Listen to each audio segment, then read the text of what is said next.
for food.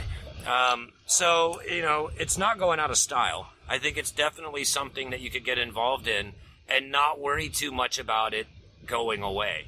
Some people get involved in internet businesses, and this happened to a lot of folks last year. They had built up quite a big business, say, with ads from a specific supplier like Google, and then the rules change, and suddenly they're out of business.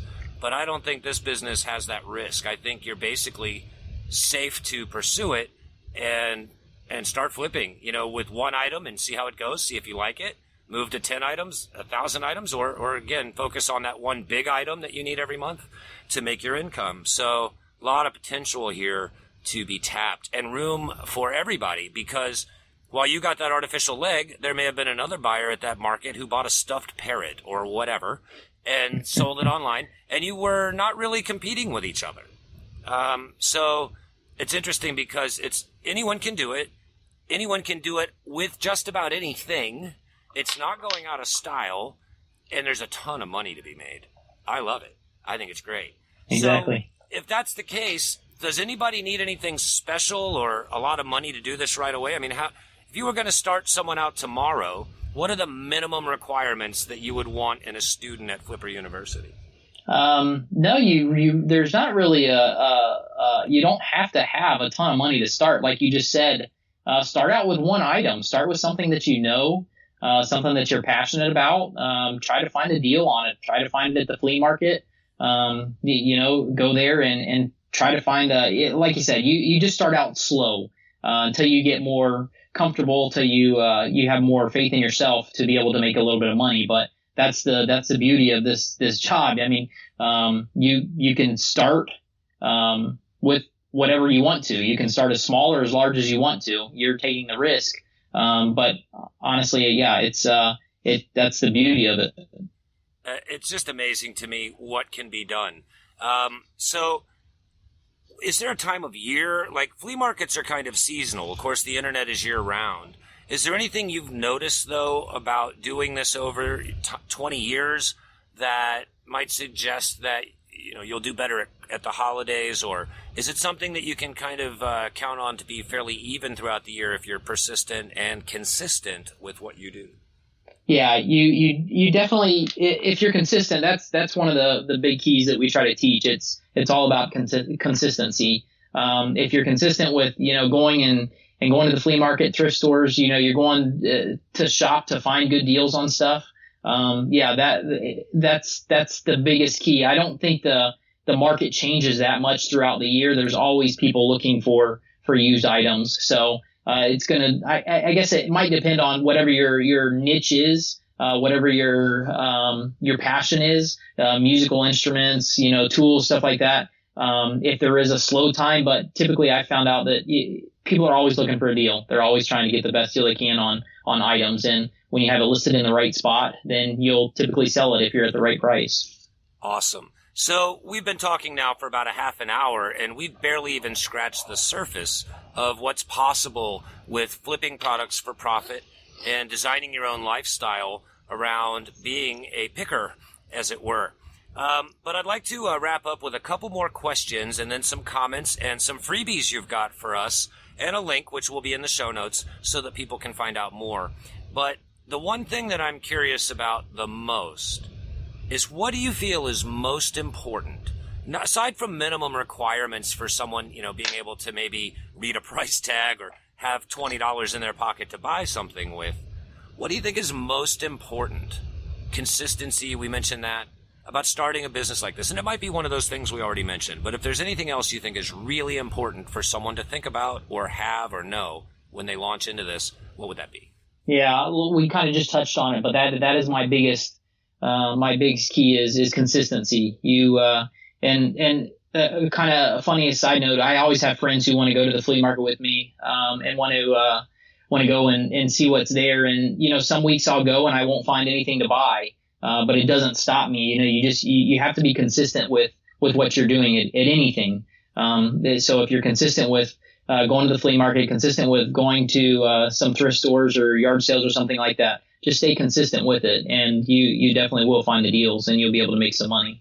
Awesome. So consistency means basically doing it even when it feels like it's not working, because it might work the next weekend. Exactly. And then probably by being consistent, you become more efficient with moving through the market. You know which vendors are where, if you frequent the same flea market every time or same sources. And they're not always flea markets. I have a friend who's also in this business who recently went to an elementary school that was being shut down and bought things like 15 overhead projectors and found out he could sell them on eBay for about 4 times what he paid for them, which was about $7 each. So I know that you can find things in strange places, but if you just want to kind of keep it simple, just go to the same market every weekend is what I'm hearing you say, and walk through it. Get to know the vendors. Tell them things you're looking for. See if they can bring those to you, because they become your buyers, right? If you've got about 300 flea market vendors at a market and they know what you do and who you are, they're going to bring you deals. And then you can profit off of that as well, I would think, all by being consistent, right? Exactly. Yeah. You will develop some friendships with some of the vendors, which I have. I've got their phone numbers, and they'll constantly send me some text messages with stuff before they even take it out to the flea market that they'll find during the week. They'll send me a text message with a picture and saying, "Hey, are you interested in this?" Which, you're getting a chance to buy something before it goes out to the flea market. So, you're not having to get there early, or you're not having to fight with other people over some deals that you might be able to find. So yeah, definitely it's consistency. It is definitely the key. This is really, really awesome. And one of the fun things about this discussion with you so far is that you've answered most of my questions before I even asked them. But I have a couple more. One, of course, I touched on already about success. One of the things I talk a lot about on TheFleaMarketGuide.com is that success means different things to different people. And I covered that a second ago. What does success mean or feel like for you? Yeah, it's a great question. For me, it's being able to spend time with my family, which we did touch on it. But being able to be there for my kids, my wife, just having time for my family versus, working all the time and not getting to see those memorable moments with my family. That's what success is to me. And you're down in Florida, right? So you probably like to spend a lot of time outdoors. I see pictures on your website of you with your little girl on your shoulders at the flea market. And, of course, that's one of your hobbies as well as your business. But I also see you on a paddleboard or a surfboard, it looks like. So you're spending a lot of time having fun for a guy who's making a lot of money. That's a good deal. Exactly. Yeah, it is. All right. And then really the biggest and most important question of the entire interview coming up now is, what one valuable tip do you have for people who embark on this journey? Yeah, I think I would recap with consistency. There's a theme here, folks. is if you stay consistent, you will succeed. That you just gotta, like you said, Corky, when you don't, you don't know, but if you go and you don't find anything and you want to give up because you haven't found anything in 2 or 3 weeks, just stay consistent. You'll definitely pull through it and you'll find those deals. I'm going to ask a question I just thought of, which wasn't on the list. Have you ever bought anything you regretted or couldn't sell? Of course. I mean, there's always, but the beauty of what I do, like I told you before, I don't spend a ton of money. I don't invest a ton of money. So I have purchased stuff that has needed some work, and I wasn't able to fix it, or I couldn't figure out how to fix it. And but typically the pluses way outweigh the negatives when you're spending $5 to $25 on investing on something that you're taking a chance on. I'll do that. I'll do that every once in a while. That I don't know if I can make the money, but if I can fix it, if there's a good profit margin on it, then yeah, I'll buy it and take the chance. But I think everybody who's in this market, you'll come across some stuff that even when you're learning, you'll take some chances that it might not always pan out. But if you're smart with what you do and how much you spend on the investment, you'll be just fine.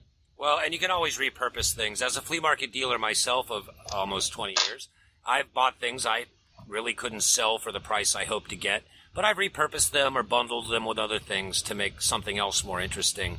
And you could always say, that broken Bobcat example. So you buy the Bobcat and it doesn't run. well, hey, honey, we've got a new construction playground equipment piece for the backyard for the kids. You know?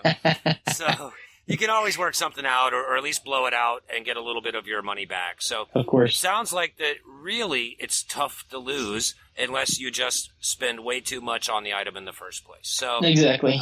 Be careful. Use the available information online, and definitely take advantage of Rob's courses to learn how to do this efficiently, effectively, and financially beneficially. There's a lot of illies in that sentence, but really illy, it's the real dealy. So you've got a couple freebies over on your website, and I'm going to give a link to that in just a moment, as well as having it in the show notes. But they're really exciting. One of them is a list of 4 tools that helped him turn $40 into $1,000, and you probably already have 2 of them.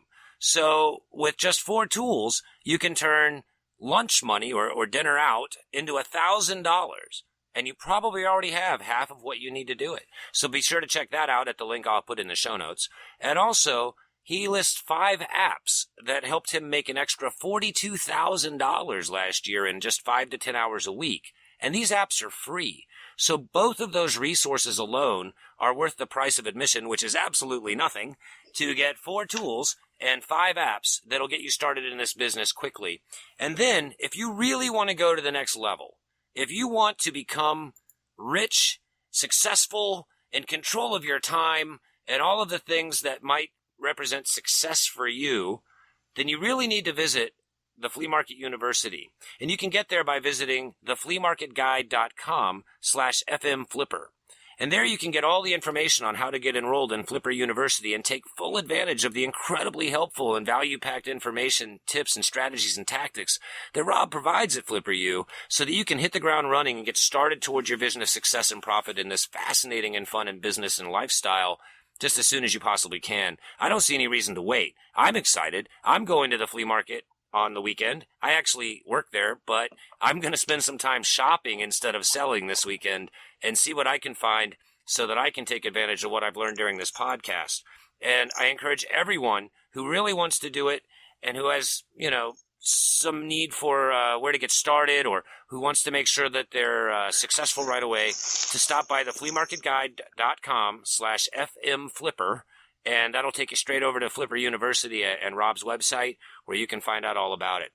Rob, man, awesome information. Thank you so much for coming on the show and being my first interview and dealing with 2 crashes and the ugly edits I will have to make to fix them. Thank you to the audience for listening to both of us as we talked about this exciting opportunity. And if you have any questions about Flipper University or getting involved in flipping, then direct those over to Rob. And again, you can get to his site via TheFleaMarketGuide.com/FMFlipper, where I think he has a contact form and email and phone numbers and such that you can reach him to find out more about his university offering.